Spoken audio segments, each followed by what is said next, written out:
আসসালামু আলাইকুম সকলকে। আশা করি সকলে সুস্থ আছেন। নতুন একটি ভ্লগে আপনাদের সকলকে স্বাগতম। আজকে আমি আমার ছাদ বাগানে নতুন একটি সেটআপ নিয়ে কথা বলবো। সিঁড়িঘরের সাইডে এই যে জায়গাটি আপনারা দেখছেন, এখানে একটু আপডেট করা হয়েছে। এখানে আপনারা যে তাকটা দেখছেন এর আগে এমন ছিল না। স্ক্রিনে যে ছবিটি দেখছেন এর আগে আমার বাগানের এই সাইডটা সম্পূর্ণ এমন ছিল, ছোট্ট একটা ক্যাকটাসের শেড ছিল। তো আজকের ভিডিওটা এটা নিয়ে। সো বন্ধুরা, আপনারা এখানে যে তাকটা দেখতে পাচ্ছেন, এখানে আমি চাইছিলাম আরও একটু বড় করার জন্য, কিন্তু জায়গাটা খুবই ছোট ছিল। আর মূলত এটা করার কারণ হচ্ছে আমাদের ছোট একটুখানি একটা তাক ছিল, সেটাতে সবগুলো গাছ ধরতো না বা খুব ঝামেলা ছিল, যার জন্য ইচ্ছা ছিল আমি সবগুলো চেঞ্জ করবো। এবং এখানে যে গাছগুলো দেখতে পাচ্ছেন এগুলো আমি তাকের পরে তুলে দেবো। ওখানে অধিকাংশ গাছে পথস, ইনডোর এবং সেমি ইনডোর প্ল্যান্টগুলো রয়েছে। দূর থেকে দেখলে একটু বুঝতে পারবেন, ওই যে কর্নারে যে তাকটা রয়েছে আমি ওই তাকটা আগে এখানে ছিল, এবং নতুন যে সেট আপ করছি এখানে বড় একটা 3টা তাক দিয়েছে এবং ছোট তাকটা এক সাইডে সরিয়ে দিয়েছে। সো মোটামুটি তাকটা বসানো শেষ হয়েছে, বাট আমি চেষ্টা করব যে আমি এখানে যে গাছগুলো বসাবো সেগুলো কিভাবে কেয়ার করি বা কিভাবে রাখবো সেটা নিয়ে আপনাদের। তো মূলত তাকটা বসানোর সময় আমি মিস্ত্রি কাজ করছিল, যার কারণে ওই সময় ভিডিও করার সুযোগ পাইনি। তা পরবর্তী সময় তাকগুলো বসানোর পরে সেখানে যে স্ক্রুগুলো দিতে হবে সেগুলো দেওয়া হয়নি, সেগুলো দেওয়ার জন্য মূলত আসা। এখানে যে তাকের সাথে বেশ কিছু জিনিস আপনারা লক্ষ্য করবেন, এটা কিন্তু অনেকে ভাবতে পারে যে ঝড়ে উড়ে যাবে কি কোনো সমস্যা হইতে পারে অতিরিক্ত বাতাসে। সো এখানে যে ঝড়ে না উড়ে যায় তার কারণে আমি এখানে স্ক্রু দিয়ে দিচ্ছি খুব ভালোভাবে, যেন কোনো সমস্যা না থাকে। আর মোটামুটি এখানে সেমি ইনডোর বা ইনডোর প্ল্যান্ট দিয়ে দেওয়ার পর আমি উপরে পলিথিনে শেড দিয়ে দেবো বা ছোটো একটা শেড দেওয়ার ব্যবস্থা করবো, জানে সরাসরি যে এই যে সামনে গ্রীষ্মকালটা আসছে এখানে রোদের তাপমাত্রাটা না পড়ে সরাসরি। এখানে আমি আগে যে নিচে উপরের সাইডে যে গাছগুলো রাখতাম সেগুলো কিন্তু তাছাড়া এখন 3 গুণ বেশি গাছ রাখতে পারবো। আপনাদের ছাদে যদি কোনো এমন জায়গা থাকে অবশ্যই আপনারা এমন করার চেষ্টা করবেন, সেক্ষেত্রে আপনাদের আপনার অতিরিক্ত গাছ রাখতে পারবেন। মূলত ছাদের আশেপাশে আমার প্রচুর গাছের এরকম ছোটো ছোটো ক্যাকটাস কিংবা সাকুলেন্ট সিটিএস ছিল। এগুলো খুবই বিশ্রী দেখা যায় এবং জায়গা নষ্ট করে, যার কারণে তাক করে দেয়া। এখানে আপনি 3 লেয়ারে খুব সুন্দরভাবে অনেকগুলো গাছ রাখতে পারবেন, আপনারা দেখলে বুঝতে পারবেন কত বড় জায়গাটা। সো আমি একা করে যে গাছগুলো নেওয়ার চেষ্টা করছিলাম। এখানে যে আপনার অ্যালগোরিমা ছিল, এখানে আমার পছন্দের একটা গাছ। এটা এর আগে সম্পূর্ণ সানলাইটে ছিল, বাট এবার একটু হালকা শেড পাবে। সানলাইটে অনেক সময় পাতা বার্ন হওয়ার ভয় থাকে, নষ্ট হওয়ার ভয় থাকে, যার কারণে আমি চাইছিলাম যে যেন খুব একটা সমস্যা না হয়। বাগানে ছোটোখাটো আপডেট করাই লাগে মাঝে মধ্যে। আপনাদের বাগানে দেখবেন কোন গাছটার সমস্যা, কারণ সব গাছ সব সময় সব ওয়েদারে মানায় নিতে পারে না, এক্ষেত্রে গাছগুলো পরবর্তীতে মারা যায়। আমরা অনেকে বুঝতে পারি না কোন গাছটা কতটুকু করা উচিত। অবশ্যই আপনারা কোনো গাছ যখন পালবেন কিংবা গাছ লাগাবেন, আপনারা অবশ্যই চেষ্টা করবেন সেই গাছগুলো সম্পর্কে পুরোপুরি ডিটেলস জেনে নেওয়ার। তো এখানে আমি সরাসরি সানলাইটে পেঙ্গুলিকা খুব ভালো হয়, কিংবা সেন্সিভিরা ভ্যারাইটি যেগুলো আছে সেগুলো সানলাইট প্রচুর লাগে। আমি চাইছিলাম যে সানলাইট ডাইরেক্ট দেবো, কিন্তু ভাবলাম একটু সেমি শেডও দিয়ে দেখি কী অবস্থা হয়, কারণ সামনে বর্ষার মৌসুম, এটাতে যদি কোনো রকম পানি জমে সেক্ষেত্রে গাছ পচে যাওয়ার সম্ভাবনা খুব বেশি থাকে। আর কিছু কিছু ক্যাকটাস আছে সেগুলো সানলাইট প্রচুর পরিমাণে লাগে, কিংবা সাকুলেন্ট শীতকালে প্রচুর পরিমাণে রোদ লাগে, কিন্তু গরমের সময় যদি আপনি অতিরিক্ত সানবার্ন হয়ে যায় সেক্ষেত্রে সাকুলেন্ট মরে যাওয়ার ভয় থাকে।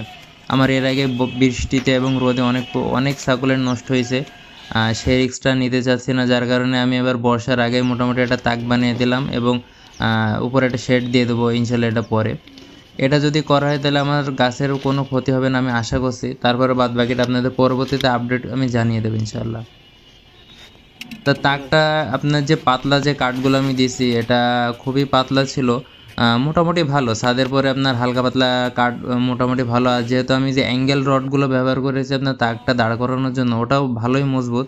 আর একটা এক্সট্রা দিতে পারলে খুব ভালো হতো, কিন্তু আমার কাছে ছিল না, যার কারণে আমি দিতে পারিনি। আমি ওই যে আমার ক্যাকটাস ঘরের সামনে কিছু গাছ রেখে দিয়েছিলাম, ছোট ছোট গাছ আপনার, যেগুলো সব ডাইরেক্ট সানলাইটের সমস্যা হয়। কারণ এই সাইডটা মোটামুটি ট্যাঙ্কের কারণে, যে পানির ট্যাঙ্কটা রয়েছে ওটার কারণে একটু আপনার রোদ কম আসে, আবার এপাশে আপনার ঘর রয়েছে যার কারণে মোটামুটি একটু কম রোদ পায়, যার কারণে সমস্যা হয় না, খুব গাছগুলো খুব সুন্দর বাড়তে পারে। এখানে যে মনস্টার প্ল্যান্টটা দেখছেন এটাও সরাসরি সানলাইট পাই, গাছটা সানলাইটে সরাসরি দিতে নেই, তারপরও আমি সানলাইটে দিয়েছিলাম। আশা করি কোনো সমস্যা হবে না। অনেক দিন যাবতই ওটা আপনার সানলাইটে সরাসরি রয়েছে। আমার পুরো ছাদটা দেখতে পাচ্ছেন একদম অগোছাল হয়ে রয়েছে, কারণ ছাদে যখন কাজ করা হয় তখন এমনই অগোছাল হয়ে থাকে।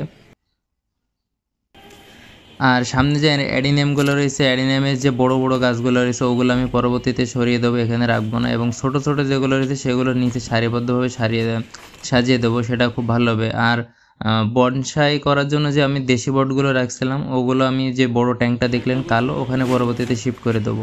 কারণ এখানে যদি থাকে তাহলে গাছের ভিতরে যে তাকের ভিতরে গাছগুলো ঠিকভাবে আলো বাতাস পাবে না, সমস্যা হবে। বেশ কিছু বড় বড় আছে ম্যাটেরিয়াল রয়েছে, বনসাই ম্যাটেরিয়াল, এখনও বনসাই হয়নি, আরও সময় লাগবে। বনসাই খুব একটা যত্ন করা হয় না, যার কারণে সমস্যা। তো ছাদ বাগানে এই ছাদে যখন আমি কাজ করি টুকটাক ভিডিও করার জন্য, আমার সাথে প্রতিদিনের মতন আম্মুই আছে, আম্মুই মোটামুটি ক্যামেরাগুলো ধরে আমার হেল্প করে। দেখতে পাচ্ছেন এখানে যে আছে আপনার টুইস্ট সিস্টার যে গাছগুলো রয়েছে এগুলো কিন্তু আপনার সরাসরি রোদেও খুব ভালো হয়, আমারগুলো সরাসরি সবসময় রোদেই থাকে, প্রচুর পরিমাণে বাচ্চা দেয়। অনেকেই ভয় পায় যে ভাইয়া এটা সানলাইটে দিব নাকি সরাসরি আছে আপনার মানে আলো বাতাসে থাকবে, নাকি আছে সানলাইটে সরাসরি দিব, বাট আমি দুইভাবে চেষ্টা করেছি, আমার কাছে সমস্যা হয় না। মোটামুটি সেন্সিভেরিয়া বা এই জাতীয় প্ল্যান্টগুলো আপনার যদি মিডিয়া পারফেক্ট হয় সেই ক্ষেত্রে আপনার গাছে কোনো রকম ক্ষতি হয় না, আপনি সানলাইটে দেন না ভিতরে রাখেন কিংবা এ রাখেন।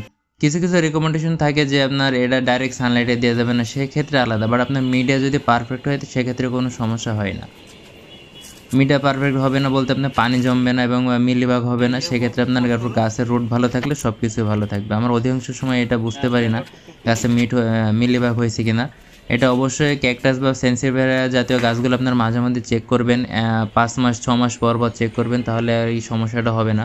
মিলিবাগ আপনার ভিতরে যখন রুট মিলিগুলো হয় তখন গাছের ভিতর থেকে নষ্ট করে ফেলে দেয়, গাছ বোঝা যায় না, গাছের গ্রোথ কমে যায়। সো উপরের দিকে আমি কিছু আপনার দেখতে পাচ্ছেন পথস দিয়ে দিয়েছি, স্নেক প্লান্ট দিয়ে দিয়েছি, এবং নিচের ভিতরে আপনার মাঝখানে যেটা রয়েছে ওখানে আপনার কিছু সেন্সিভেরিয়া দিয়ে দিয়েছি, পেঙ্গুলিকা এগুলো দিয়ে দিয়েছে, এবং নিচে আপনার দেখতে পাচ্ছেন আরও নর্মাল কিছু গাছ, মানে নিচের দিকে যেহেতু একটু পানি টানি বৃষ্টির সময় সমস্যা হবে না এমন কিছু গাছ রাখবো যেগুলো অতিরিক্ত পানিতেও খুব একটা সমস্যা হবে না। কারণ নিজে যদি আমি ভালো ভ্যারাইটিগুলো রাখি, হঠাৎ যদি পানি ছাদে পারে কোনো রকম জমে যায় বা বেঁধে যায় সেক্ষেত্রে কিন্তু আমার গাছের সমস্যা হবে। আমি প্রথম একদম শুরুর সময় যখন আপনার সাকুলেন্ট শুরু করিলাম, মানে বাগান করা শুরু দিকে, সেই সময় আমার প্রচুর পরিমাণ সাকুলেন্ট মারা গেছিলো শুধু বৃষ্টির সময়, কারণ গাছগুলো টানাটানি করা ঝামেলা ছিল। এই যে এখানে যে আপনি অ্যাডিনিয়ামটা দেখছেন এটা কিন্তু ছোটো সাইজের অ্যাডিনিয়াম, সেটা আমি সামনে দিয়ে দিলাম, আস্তে আস্তে এভাবে সাজিয়ে দেবো। আর ছোটো তাকটা এখানে দিয়ে দিয়েছি তার সাইডেই, ওখানেও কিছু ক্যাকটাস দিয়ে দিয়েছি। আর তাকটা এখনও পরিপূর্ণ হয়নি কারণ ছাদের পরে আরও কিছু কাজ বাকি, সেগুলো গোছানোর পরে আস্তে আস্তে আমি সবগুলো দেওয়ার চেষ্টা করব। এখানে এই যে সাজিয়ে দিয়েছি দেখতে পাচ্ছেন, সুন্দর করে সাজিয়ে দিয়েছি এবং পরিষ্কার করে ফেলছি জায়গাটা। মোটামুটি ছাদটা একটু ফাঁকা হবে কারণ এই গাছগুলোই চারিদিক ছড়িয়ে ছিটিয়ে ছিল এবং খুবই বিস্তৃতভাবে ছিল, খুব সুন্দরভাবে পানি দিয়ে যেত না বা খুব ঝামেলা ছিল, বাট এখন আর খুব একটা সমস্যা হবে না। এই ভিডিওটা আপনারা এখন যেটা করা এটা হচ্ছে পরের দিন সকালে করা, কারণ ওই দিন সন্ধ্যা হয়ে গেছিলো, আমি সুযোগ পাইনি পরের করা। তো মোটামুটি তাকটা পরিপূর্ণ হয়ে গেছে, অন্যান্য যে ক্যাকটাস ছিল আমি সবগুলো দিয়ে দিয়েছি, এখানে একটা বাগান বিলাসের চারা দিয়ে দিয়েছি। মোটামুটি আপনারা দেখতে পাচ্ছেন আমার ছাদে সুন্দরভাবে সাজিয়েছে, আমার নিজেরও খুব ভালো লাগছে যে অল্প জায়গার ভিতরে অনেকগুলো গাছ রাখতে পারছি। সো বন্ধুরা এখানে যে আমার পেজটা রয়েছে আপনারা পেজটা দেখবেন, এবং আমার যে গ্রুপটা রয়েছে গার্ডেনিং উইথ আকাশের প্যারাডাইস অফ রেয়ার ট্রিস, এখানে আমি বিভিন্ন ধরনের গাছ বিষয়ক পোস্ট করি বা বিভিন্ন যে গাছগুলো আমি কালেকশন করি সেগুলো পোস্ট করি, আপনারা অবশ্যই ফলো দিয়ে থাকবেন এবং গ্রুপে জয়েন হয়ে থাকবেন। এখানে এই যে আমার যে এখানে আগে যে ক্যাকটাসে সেটা ছিল সেখান থেকেও আপনারা দেখতে পাচ্ছেন মাশাআল্লাহ এখানে অনেকগুলা গাছ আছে, আর এখানে কিছু ড্রাগনের চারা দিয়ে দিয়েছি। সো মোটামুটি আমার যে আশাটা ছিল যেভাবে গাছগুলো রাখার, মোটামুটি এখন শুধু কাজ হবে, উপরে আমি একটা ছোটো শেড বা পলিথিন দিয়ে একটা শেড দিয়ে দেবো, দিলে আর কোনো সমস্যা হবে না আশা করছি। সো দোয়া করবেন সবাই আমার জন্য, আমার চ্যানেলে নতুন হয়ে থাকলে অবশ্যই সাবস্ক্রাইব করবেন, কোনো প্রশ্ন থাকলে কমেন্ট অবশ্যই আমাকে জানাবেন। দোয়া করবেন সবাই, আসসালামু আলাইকুম।